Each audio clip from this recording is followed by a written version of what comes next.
Yesuus cuuphamee bishaan keessaa akkuma ba'een kunoo bantii Waaqaa hundinuu isaa banaman achumaan hafuurri Waaqayyoo akka gugeetti gadi dhufee isarra bu'uu isaa hin argine. Ameen.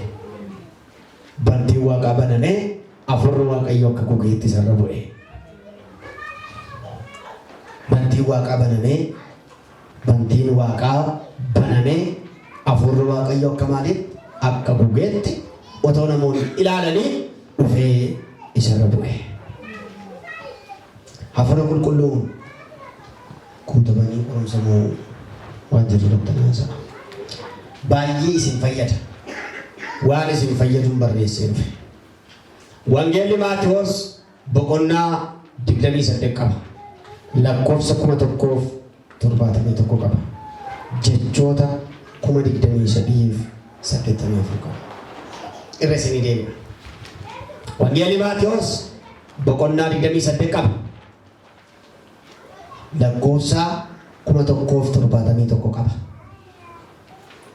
Jechoota 23,084 qaba. Wangeelli Maatewos Iyesuus Kiristoos Masiihicha godhee dhiyeessa. Masiihii eegaa jiru. Yaadni Maatewos qabatee jiru Ayhuudoota giddu galeessa godhata. Luqaas saba addunyaa giddu galeessa godhata. Maatewos immoo Ayhuudoota giddu galeessa godhata. Haasaansaa ka'umsi isaa Yihuudoota irraa ka'a. Kanaaf Iyesuus Kiristoos hidda sanyii isaatii karaa Yoosefiin lakkaa'e. Yihuudoonni maal eegaa jiru? Yihuudaa keessaa Masiihiin. Masiihii Yihuudaa keessaa nuu dhufa jedhanii eegu. Kanaaf karaa sana lakkaa'e. Luqaas immoo karaa Maariyaamiin lakkaa'e. Yihuudoonni akka isaan amanan barbaada. Maatewos qaraxxuu ture. Maqaan isaa kan biraa Leewwiidha. Leewwiin qomoo isaati. Maatewos maqaa isaati. Ittoo an fufee xalliitanii tole. Leewwiin maqaa qomoo isaatiiti. Amma fakkeenyaaf Oromoo san yoo isiniin jedhan maqaa qomoo keessaniiti. Paaster Ebeluu yoo jedhan immoo maqaa eenyummaa isaatiiti. Maatewos maqaa isaati. Maqaa dhuunfaa isaa qaraxxuu ture. Gooftaan Yesuus Kiristoos warra qaraxxoota keessaa isa waame. Na duukaa bu'e nan duukaa bu'e. Ergamoota 12 keessaa tokko. Macaafa kana kan barreesse isa. Macaafni kun kutaa adda addaa qaba. Boqonnaan tokko amma 4tti qophii tajaajila mootichaa jedhama. Boqonnaan 5-7 amma 7tti lallaba gaaraa jedhama. Lallabni gaaraa hiika seeraati. Seera isa seera Musee keessa jiru nuu hiika. Asitti fudee hiika. Yeroo tokko seerri qabxiidhaan kenname kitaaba kan biraa irratti immoo hiikaa isaa kennama. Akkas jechuudha. Seera isa kenname sana seera sadii jira beektu ni yaada. Seera waasummaa, seera waaqeffannaa, seera Waaqayyoo kan jedhamu seera sadii jira. Seerri lamaan jiru. Seera isa kan Waaqayyoo sana abboommii kurnan hiike fide boqonnaa 5-7tti. Sana booddee boqonnaa 7 kaasee tajaajila Gooftaa Yesuus Kiristoos ibsa ture. Egaa kana sirriitti kee akka dillitee ibsa isaa isinii kennuudhaaf yeroo dheeraan qabu. Teolojiidha baay'ee gadi fagoodha. Isinitti meera galgala iddoon nama mi'aawu hin beekan wangeelli. Lafa inni itti namatti tolu hin beekan. Ani gaaf nan bo'o. Otoon dubbisuu, otoon taa'ee baradhu. Wangeelonni hundumtuu arfan isaaniiyyuu dhuma isaaniitti waan ittiin xumuraman qabu. Ishii isinitti mee deebi'a. Maatewos du'aa ka'uudhaan xumure. Iyesuus Kiristoos du'aa ka'uudhaan resurrection. Dhageessan du'aa ka'u Iyesuus awwaala diigee ka'e jedhee xumure. Maarqos ol ba'uudhaan xumure. Dhageessanii ol ba'uu Yesuusin xumure. Luqaas hafuura qulqulluudhaan xumure. Yohaannis raabchan butamuudhaan xumure. Arfan isaanii waan ittiin goolaban qabu. Arfan isaanii jechuudha. Egaa na dhaggeeffadhaa kan nuti har'a barannu boqonnaa 4 irra kan jirudha. Isiniin dubbisa. Lakkoofsa 1. Ergasii Yesuus seexanaan qoramuudhaaf hafuura qulqulluudhaan gara lafa onaatti geeffame. Hafuura qulqulluudhaan gara lafa onaatti geeffame. Nuun kan beeknu Hafuura qulqulluun Ameerikaatti geeffamuutti yaadna. Nani keeffadhaa sirriitti. Hafuura qulqulluudhaan gara mana gaariitti ba'uu yaadna. Yesuus garuu hafuura qulqulluun guutamee gara lafa onaatti geeffame. Maatti isa geggeessaa jira hafuura qulqulluudha. Iskeelii yoo fudhattan hafuura qulqulluun guutamee lafee gogaa gidduu dhaqe. Waaqni ishee hibatu lafee gogaa gidduu dhaqaan nama. Fayyaa sassan. Eenyutu hafuura qulqulluun guutame maal fuudha lafee gogaa keessa?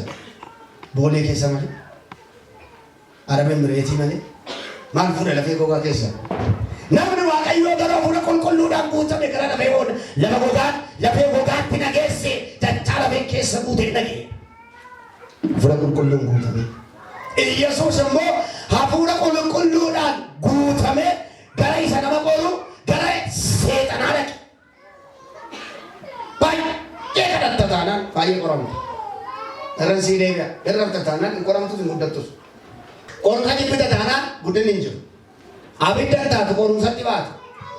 Daani'eel kadhata ture nama kadhatu ture qorumsatti gagale hin kadhata guyyaa. Siyaasa ni kadhataa leencatti geeffame silaa mootiitti geeffamuu qaba jalqaba. Rakkina bira darbuun dirqama. Waa'ee dibataa utuu dubbistanii kitaaba waa'ee dibataa dubbatu utuu dubbistanii namoonni akkasumatti dibaman akkatti gatuudha. Namoonni qorumsa keessaa ba'anii dibaman garuu hin gataniidha. Lafa onaatti geeffame Yesuus jedha. Yesuus Kiristoos lafa onaa kan dhaqee waa lamaaf tokko soomee kadhachuuf lama qoramee qorumsa moo'uuf. Soomee kadhachuuf 40 kadhate waa lamaaf gara lafa onaa dhaqee Yesuus yoo Waaqayyo nu gargaare waan ciccimaan isinii kenna dheeyyaadha. Dinqii 36 hojjete Ingeelota afran keessatti. Achi keessaa Luqaas 18 barreesse rekkoordi godhee Roomaadhaa isaa waan ta'eef. Roomaan dinqii itti amantii waan ta'eef Roomaan amanan jedhee dinqiiwwan hojjete keessaa pippi godhee barreessee bisaan. Dinqii waggaa 3 ji'a lafarra ture dinqii 36 hojjete. Akkasii beektonni macaafaa ji'atti tokkotti hojjetee. Dinqiin tokko hojjete sun saba walitti qabaa fi barumsa barsiisanii dinqii dhiise. Fayyisee keeddentanii limiinaadha. Lodeessinaa ilaala. Maal barbaada inni? Barsiisee lubbuu fayyisuu. Namni immoo maal barbaada? Dookteera foonii godhachuu. Addeen limiinaadhaan fayyisee kee nam tokkotti limiinaadhaan. Maaliif akkas godha beektuusin? Dhukkubsataa yaa'ee dhufu. Du'aa baay'ee ture. Alaazaar du'aa kaase. Boolla keessaa. Nama baay'ee dhawwaala dhaqa. Dargaggeessa sana du'aa kaase. Nama baay'ee du'ee mana ciisu keessaa intalattii kaase. Cikichikiin baay'ee inni kana jaalaa. Lubbuu fayyisuudha baay'ee isaa. Baratu malee lubbuun hin fayyu. Dinqiiwwan amma baay'ee kana sirrii moo nama kuma shan nyaachisee qe'ee addabee nyaata sanarraa na nyaadhaatti geeddara. Isinii kan barumsa ittiin barsiisan biddeena nyaachisee qasheetuu ta'e biddeena nyaachise sanaan barumsa barsiisa. Isinii gadaara jedhee yaada waan anaa isaa. Kanaaf Yesuus Kiristoos xiyyeeffannoo isaa lubbuu irratti foon hidhuma du'a. Alaazaar deebi'ee du'e. Dargaggeessichi deebi'ee mandara naayinii deebi'ee du'e. Deebi'ee du'eera Alaazaar. Injiba Alaazaara. Yoo baay'ee garuu lubbuun isaa bara baraan jiraatti. Lubbuun ishii sana xiyyeeffannoo Waaqayyo. Namichi tokko lafa bal'aa bitate lafa bal'aa keessa meetii barbaade. Lafti bal'aan qaama kee kana. Waaqayyo barbaadu meetii ishii keessaa lubbuu keessa. Ammanu. Xiyyeeffannoo Waaqayyo isa amma maal barbaada? Hoo'ii barbaada. Bakka kutaalee waan ta'e jedhee galuu barbaada. Gattaa baradhu sagalee Waaqayyo. Barattu malee seetanni hin beeka nama baranne nama barata. Kanaaf 40 kadhate Yesuus Kiristoos 40 kadhachuun jedha kitaaba taarraqaan barreesserraa. 40 kadhachuun waan irraa si fayyisuu qabaa. Soomaaf kadhanni fayyaa namaaf xuruudha jedhama. Soomanii kadhachuun onnee namaaf xuruudha fayyaa namaaf xuruudha jedhama soomuun. Kanuma biddeen qixxeessaa noodii al tokko kadhadhu. Torbanitti kadhadhu. Lafa onaatti geeffame jedhaa jedhee waa sadiin qorame Yesuus. Isa naasaa har'as boris. በሶስት ነገር ተመተነ ተመተከተ ሰሞቱን ሀራ ከሶ ለዲናዛ ኢማጌስ ተቆፋ ቆሩም ሰፎኒ ማን ቆሩም ሰፎኒ ኤርኬ ኢንዲፔ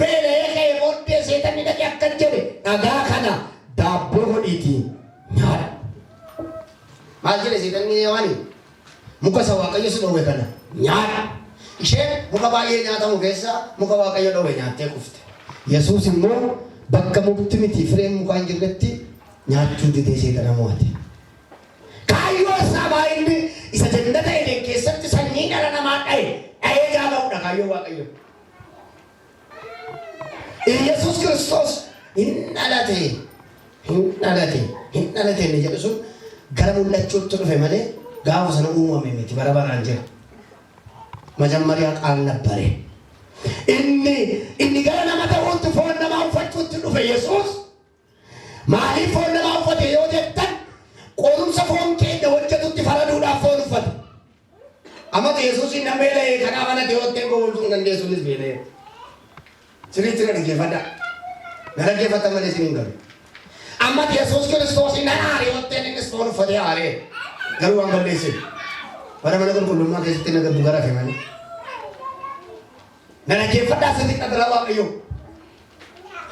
Yesuus Kiristoos waan ati qabdu hundumaa qaba.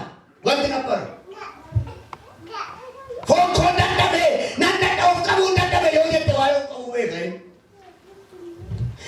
Cubbuu ture irraa dhabame malee akkuma keenya nama ture jedhaa Ibroota keessa. Maatii irraa dhabame cubbuu irraa dhabame malee indanyaaw ሰው ነበር ይላል. akka keenya nama ture. Nama ta'utti dhufe nama ta'e dhalate waan hin dhalatu. Yesuus nama gonkaat perfect man perfect God. Kolaasaayis 2:9 irratti maal jedha guutummaa waaqayyummaa isaatii namummaa foon isaatii keessa jira. Waaqayyummaa namummaa. Waa'ee Yesuusin baruudhaaf immoo waa'ee Yesuus Kiristoosin baruudhaaf immoo barachuu Afur qulqulluun isa si barsiisu sagalee Waaqoo seeraan barachuutu sirraa eegama. Kanaaf Yesuus Kiristoos hin soomee kadhate jedhee qorumsa foonii qorame. Qorumsa foonii. Foon maayilli yeroo baay'ee qorumsi foonii eessaa ka'a yoo jettan nyaachuu dhuguurraa ka'a. Beelli baay'ee cimaa. Beelli baay'ee hamaa. Addunyaa kana irratti rakkinni guddaan beelladha. Bara sama-samatti ummata beela lamatu beela Itoophiyaa baranayyuu ammayyuu beela. Beelli bala hamaa qaba. Beela duuba waraana jira. Beela duuba wal saamuu jira. Beela duuba ilmoo gatuu jira. Beela duuba rakkina gurguddaatu jira. Macaafa qulqulluu irratti warri Saamaariyaa hin beela'anii udaan gugee fi mataarree nyaatan jedhu kasada yoo perfektii mataarree fi udaan gugee nyaachuu baatanii beela guddaa akka ta'eef na dhaggeeffadhaa hin beela'anii beelli balaa hamaa beelli biyya nama gadhiisisa. Yesuus beela mo'achuu lafa onaa dhabe. Hewaan bakka quuftee nyaachuu dandeessutti quufte. Yesuus bakka humna jirre bakka sanatti quufuudde. Seexanni Yesuusin hin beekuyi maal jedhe yoo ilma Waaqayyoo taate dhagaa kana daabboo godhi nyaadhu. Sirriitti na dhaggeeffadhaa. Yoo ilma Waaqayyoo taate hin beekaa.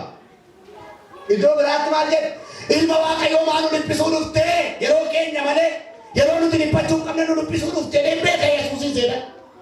Maaliif akka jedhe yoo ta'an xiiqii keessa gashuuf. Xiiqii keessa gashuuf. Yesuus Kiristoos humna dinqii gochuu qaba. Humna dinqii gochuutiin biddeenaa nyaatuuf. Na hordofaa sirriitti dhagaa dhiisi dhagaa qilleensa iyyuu biddeen gochuu danda'a. Qilleensuma daabboo ta'e yoo jedheen hin taasisan. Xiiqii keessa galchee humna dinqii gochuutiin biddeen akka inni nyaatu waan barbaadeef dhagaa kana yoo ilma Waaqayyoo taate dhagaa kana maal godhu daabboo godhiitii nyaadhu. Ani ilma Waaqayyooti na bareede Yesuus seexanni fuulduratti of barsiisuudhaaf nama maal jedha kunoo nan kun daabboo taasisan jennu. Yesuus Kiristoos dinqiiwwan adda addaa hojjeteera. Macaafa keessatti na dhaggeeffadhaa sirriitti bishaan daadhiitti geeddaree. Wangeela Yohaannis boqonnaa 2 gaafa dhaqanii ilaaltan warra keemistirii mataa isaanii rukute. Keemistirii waa nama bulbultee waa tokko taasisan jedhu. Yesuus immoo mootummaan bulbuliin bishaan daadhiitti geeddare. Bishaanii daadhiitti geeddaree buusaa ilaa'e daadhiin isaa isa jabaa ta'e. Yesuus bishaan irra deemeera. Maariikoos boqonnaa 6 irratti irra deemeera. Bishaan irra hin deemamu. Dhalli namaa bishaan irra deemee hin beeku. Inni garuu akka nama lafarra deemuutti irra deeme bishaanirra. Isa duwwaa sitti hin fakkaatiin qurxummii keessaa saantima dhaqii fuudhi jedhee saantima fuusiseera Phexrosiin. Isa duwwaa sitti hin fakkaatiin Iyesuus Kiristoos biddeena hin jirre biddeena shaniif qurxummii lama nama kuma shan nyaachiseera. Dinqii gochuu danda'a ture. Maaf kaasaree seexanna jalaa kana yoo ilma Waaqayyoo taate maal jedhe? Seexanni yeroo inni namatti galu beekamu isin kuffisu akka hafuura qulqulluu isin godhu. Hafuurri qulqulluu yeroo dhufu haleluuyaa isin jechisiisa. Seexanni garuu saxxee waan qabate kan inni sitti naqee argatu. Gaafa bahuu mul'ata. Gaafa bahuu tursi godha. Gaafa bahuu bukkee godhanii qabu. Nama gaafa seexanni itti galu namni nama bukkee godhee qaba. Natti dubbatanii. Bukkee godhee qaba. Iddoo itti galee yuun beekan gabaatti itti galee ta'ee manatti itti galee ribaa kaasee ta'ee waldaatti itti galee ta'ee iddoo isaa yuun beekan. Sirraa Maaf suutee ol qaqqabaa dhufee nama ati dinqiidha bareeddaa jechaa dhufee itti gala malee ati hindaalachuuf kan jedhu seetan. Jibisii gochaa nu seetan. Amala seetanaa seetti maayira. Yesuusiin ol qaqqabaa Waaqayyoo ta'a. Mawaatti dabalu Yesuusiin. Akka macaafa qulqulluutti nyaanni nama meeqa kuffisee namoonni eenyu fa'aa kuffisa laalla nama. Akka macaafa qulqulluutti eenyu fa'itu lafa dheesse. Akka maaliitti hin jedhee? Akka nyaanni maali? Phaawulos akka jedhe garaachi nyaataaf nyaannis garaachaaf lachanuu wal ga'ee sadaqan. Biyyee wal dhabu tokkoffaa Addaamiif waan tokko fayyadataa. Uumama boqonnaa 3:6. Sammuu ishee qorqora ture Hewaan isa Waaqayyo dhowwe dharraati. Isa Waaqayyo dhowwe dharraati naannootti seetaan achiin dhufe. Seetaan achiin dhufe bofaan dhufe galitti macaafni qulqulluun boftattee ture. Akkuma Yesuus nama ta'uu filate seetaan immoo bofa ta'uu filate malee bofa miti. Seetaan addanni gaafas dhufe. Bofa amma lafarra deemaa jiru kana miti. Incarnation wanti jedhamu jira. Akkuma Yesuus nama ta'uu filate miti. Simbira ta'ee Yesuus. Nama ta'uu filate. Bofti immoo maannoo seetaan immoo bofa ta'uu filate. Bofti hattee tureera macaafa. Hattee jechuun baay'ee gamna isa cimaa. Dhufee maal jedheen? Waaqayyo akkasaa taatuufidha kana nyaatinaa isiniin jedhee akkasaa taatu. Isinii naafe Waaqayyo. Uumee keetti naafaa. Seetanni maal ta'uudhaaf kufe? Akka Waaqayyoo ta'uudhaaf kufe. Nama moo'eessa keessaa jira. Isa ittiin kufe sanatti harkisaa jiran akkasaa taata jedhee. Dhaggeeffadhaa sirrii. Akka Waaqaa taata jedhee akka Waaqaa sammayu. Akka namaatu ta'e hin badine. Ija keessattu bana malee. Kana nyaannaan jennaan hin nyaatanii. Hewaantu mana geggeessaa jedhama rosa. Itti gaafatamtuun manaa mataan manaa Hewaan. Addaan inni erguu hin danda'u. Yaadan kennine malee addaan ayidallee malee Hewaani. Baay'ee mo'atte. Hewaani. Maal addaan? Hewaantu mo'ataa jiru. Akkamitti mo'atte beektu gaafa Waaqayyo as lafee cinaachaa keessaa fuudhee hojjetee kennee fi reefuu ta'e nama lafee kootiin gaggabe Waaqa dhiisee ishii gajuutti deebi'e. Har'a eenyu jajjama sirbaa dubartii sirriitti na dhaggeeffadha. Shittaan eessatti qabamu? Naannee dubartii tajjeessa. Na dhaggeeffadhaa sirriitti. Dhiira akka keessanitti kenneen ajjeesiina. Waan isin haa eegu. Dhuguun isinitti maa jira? Baay'isa wayi dhiirri gaafa dargaggummaa fooniin kufa. Gaafa xinnoo ol siqe immoo nyaachaan kufa. Qoonqoo jaallatanii. Salamoon kanaaf fuudhee naannesse. Jaarsi fitfitii jaallata kana magana. Nyaata tukkusii kana jaallata jaarsi. Galgala muuqii dhuguu jaallata. Waan qoonqoodhaan kufa.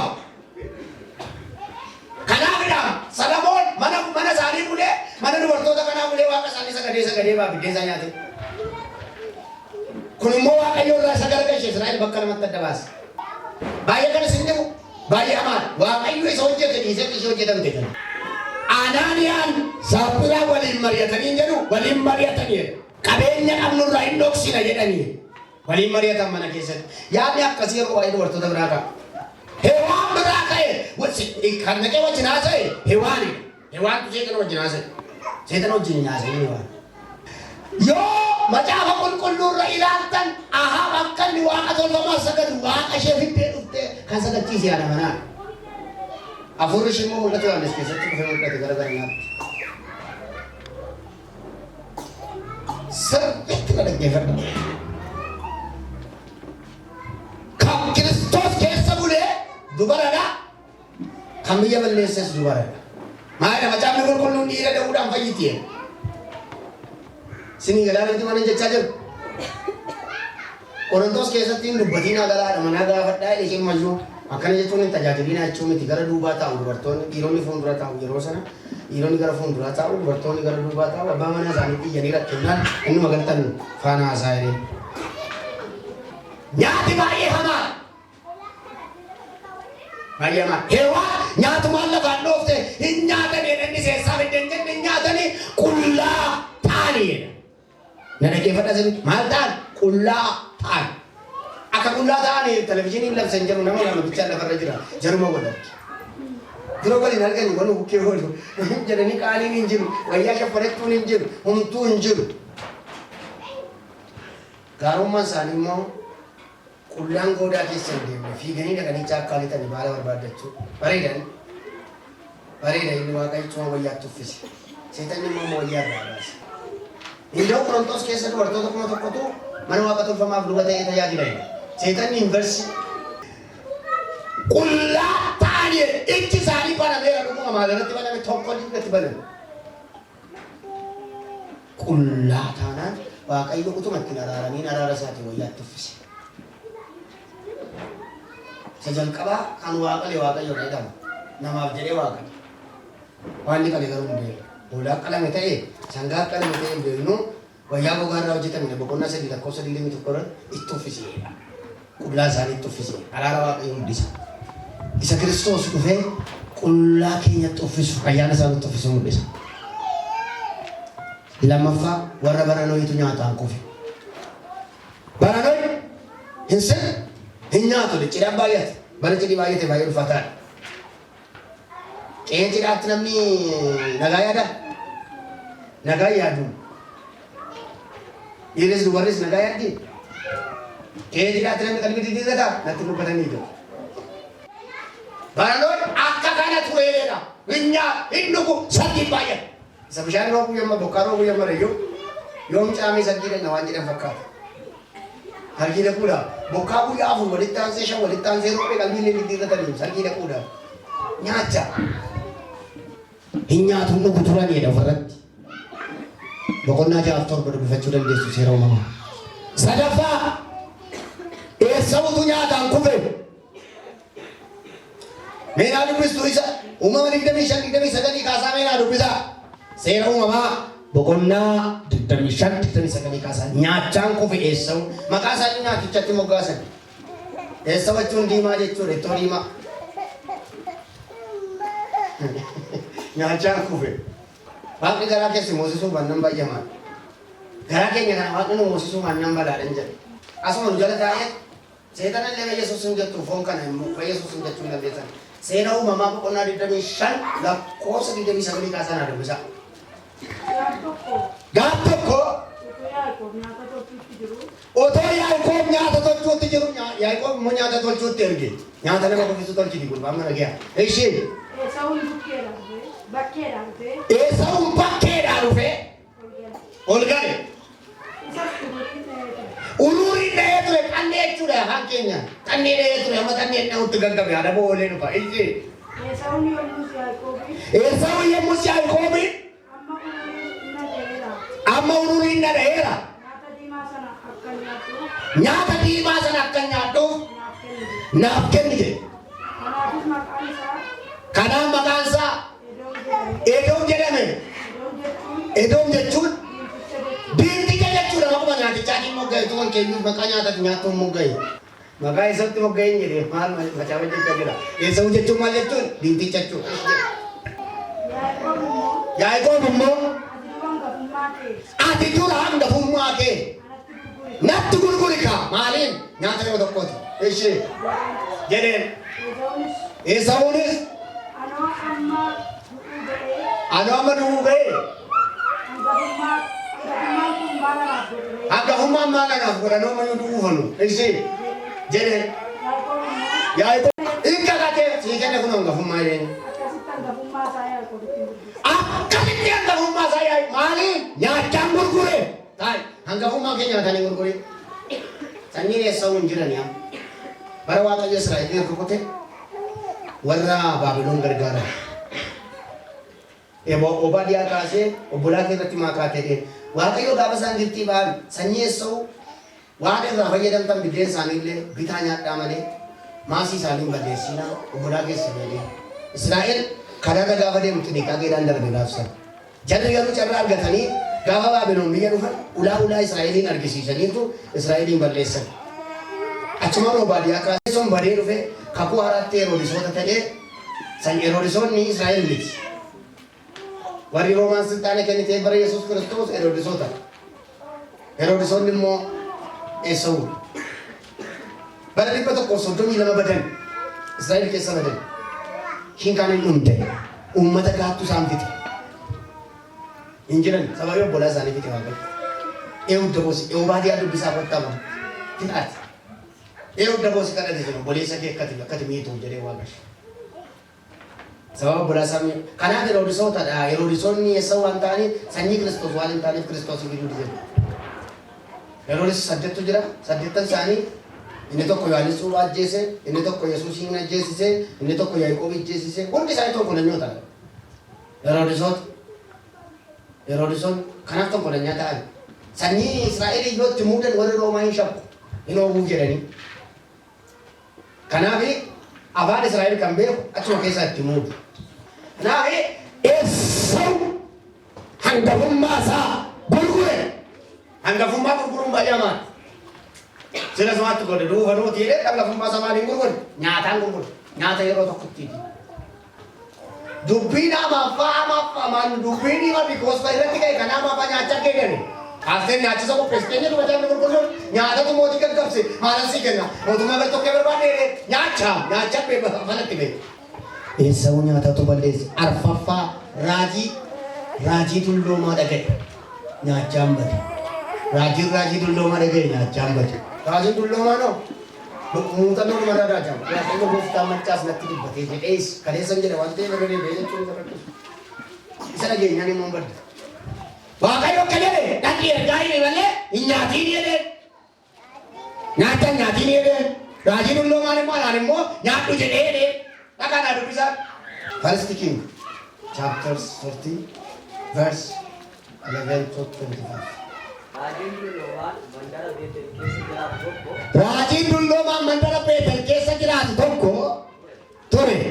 Ilmaan raajichaa dhufanii wanta namni Waaqayyo gaafas Beeteleetti hojjete hundumaaf wanta iddoo aarsaatu bakka lamatti gargar dhoye. Achumaan dhufanii itti himani. Ishee raajicha dulloomaatti himu. Wanta inni Yerobi'aam mootichatti dubbate abbaa isaaniitti hin himan. Itti himani. Isheetti dhufu. Abbaan isaanii namichi kun karaa kamirraa bahee jedhee ilmaan isaa gaafate. Karaa kamirra bahee jedhee ilmaan isaa gaafate. Ilmaan isaas karaa namni Waaqayyoo inni Yihuudaadha dhufe irra bahe isatti hin argisiisan. Isatti argisiisan kibbaa gara kaabaa dhaqee raajiitti dubbate garbicha Solomooniin. Achumaan iddoon aarsaa Beetel keessatti ijaarame bakka lamatti dhoye. Dhoonaan dhufanii dinqii kanatti himan. Waaqayyo erga jechuudha iddoon aarsaa kibbatti ijaarame malee kaabatti hin ijaaramu.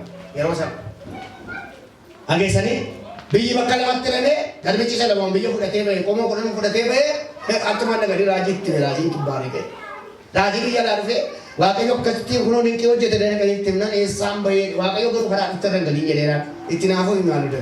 Raajichi yommus ilmaan isaatiin harree anaaf fe'aa jedhe. Harree naaf fe'aa jedhe qaqqabuufi harree fe'atee kan si qaqqabu si bira hambisu waan.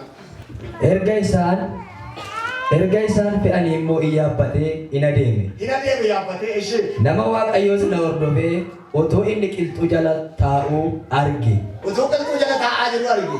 Namni Waaqayyoo inni biyya Yihuudaatii dhufe si jedhee isa hin gaafate. Hin gaafate ishee. Namni Waaqayyoo sun immoo eeyyee ana jedhee hin deebise. Ana jedhee ishee. Yommus raajichi nama Waaqayyoo sanaan ana wajjin galiitii nyaadhu jedhe. Ana wajjin galii nyaatu sana barbaada raman.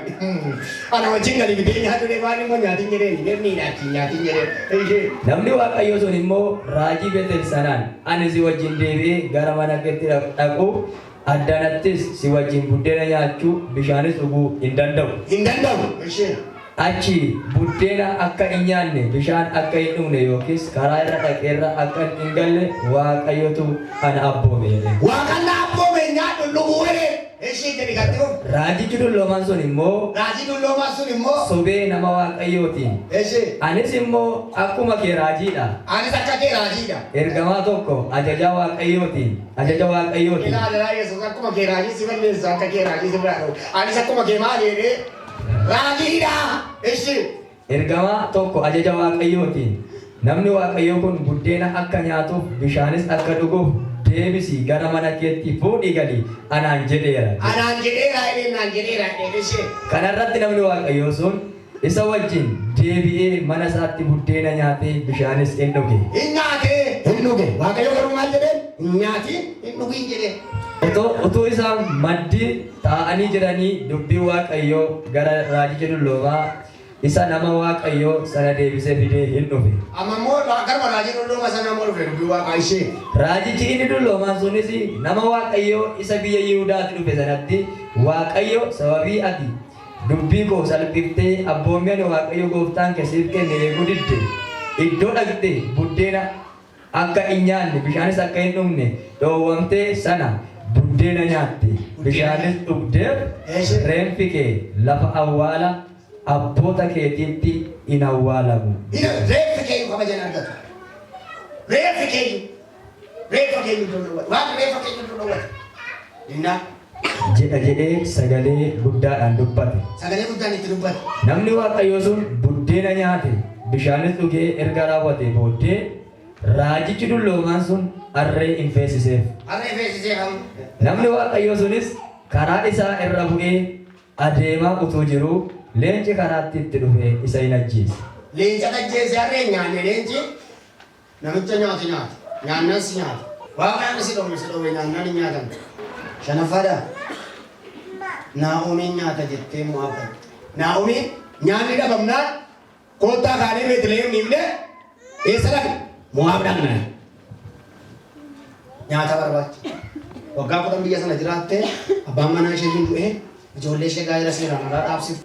Mo'aab keessa akka isaan durba fuudhan gootee mataa ishee nagaan qabu. Nyaachata akkas godhe.